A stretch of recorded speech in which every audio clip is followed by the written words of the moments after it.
अखेर TET paper फुटीतील मुख्य आरोपीला अटक करण्यात आलेली आहे। आताची ही एक मोठी बातमी आपण पाहतोय।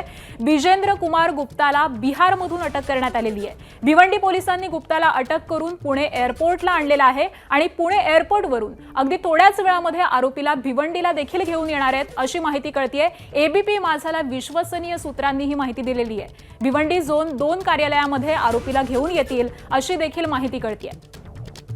टीईटी परीक्षेचा पेपर फुटलेला होता आणि त्यानंतर आत्ताच्या घडीची या संदर्भातली सगळ्यात मोठी बातमी ती म्हणजे मुख्य आरोपीला अटक करण्यात आलेली आहे। यात सगळ्या संदर्भात अपडेट देतात आमचे प्रतिनिधी निलेश बुधावले। निलेश, अधिकचे काय नेमके तपशील मिळतात? आतापर्यंत आपण पाहिलं तर 12 आरोपींना अटक करण्यात आली होती, मात्र जो मुख्य आरोपी होता बिजेंदर कुमार गुप्ता तो फरार होता आणि अखेर बिजेंदर कुमार गुप्ताला भिवंडी पोलिसांना ताब्यात घेतलेला आहे आणि त्याला बिहारहून विमानानं पुणे एअरपोर्टला आणि पुण्याहून आता भिवंडीच्या दिशेनं घेऊन निघाली असल्याची माहिती समोर आलेली आहे। साधारणपणे 8,000 रुपयांमध्ये जन्म पेपर छापखान्यातून घेतला होता, तो विकण्यात आला होता आणि त्यानं बिजेंदर कुमार गुप्ताला पेपर दिल्यानंतर बिजेंदर कुमार गुप्तानं पुढे 80,000 रुपयाला हा पेपर विकल्याची माहिती समोर आली होती आणि तेव्हापासूनच त्याला ताब्यात घेण्यासाठी पोलीस जे आहेत ते सक्रिय असल्याचं पाहायला मिळालं होतं।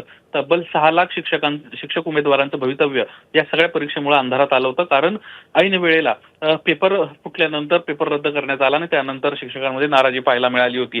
आता या प्रकरणातील खोली जी आहे ती वाढत चाललेली आपल्याला दिसते।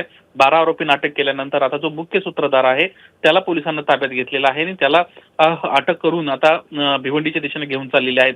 अगदी काही वेळामध्येच त्याला भिवंडीतल्या झोन 2 कार्यालयामध्ये घेऊन पोलीस येतील आणि त्यानंतर तपास जो आहे तो पुढे जाताना आपल्याला दिसेल। या प्रकरणामध्ये आपल्याला जर प्राथमिक जी माहिती मिळाली होती त्यानुसार नरेश कुमार या व्यक्तीनं हा पेपर जो आहे तो छापखान्यातनं फोडला होता आणि त्यासाठी 8,000 रुपये त्याला देण्यात आले होते आणि भविष्यात त्याला आपण प्लॉट देखील देऊ असं मुख्य सूत्रधार बिजेंदर कुमार गुप्तानं त्याला सांगितलं होतं आणि बिजेंदर कुमारनं 80,000 रुपयांना हा पेपर विकल्याचं देखील समोर आलं होतं। बिजेंदर कुमार गुप्ता असेल किंवा त्याचा जो साथीदार आहे सोनू हे फरार होते आणि त्यांना शोधण्यासाठी मागच्या काही दिवसांपासून भिवंडी पोलीस जे आहेत त्यांना दिवस रात्र मेहनत केल्याचं आपल्याला पाहायला मिळालं होतं। अखेर या मुख्य आरोपीला अटक केल्यानंतर आता पोलीस त्यांना घेऊन येतील। राज्यात तब्बल 128 केंद्रांवर ही शिक्षक पात्रता परीक्षा 28 जूनला पार पडणार होती, मात्र पेपर फुटल्यानंतर ही परीक्षा जी आहे ती लांबणीवर पडल्याचं आपल्याला पाहायला मिळालं। मात्र आता ह्या आरोपीला अटक केल्यानंतर आणखीन जी कनेक्शन्स आहेत किंवा कशा पद्धतीनं हे पेपर फुटीचं सत्र राबवण्यात येत होतं या सगळ्या बारीक गोष्टी ज्या आहेत ते आपल्याला समोर येताना आपल्याला दिसतील। नक्कीच, त्यामुळे या मुख्य आरोपीच्या चौकशीमध्ये नेमकी काय माहिती समोर येते हे देखील पाहणं महत्त्वाचं असेल। धन्यवाद निलेश या सविस्तर माहितीसाठी।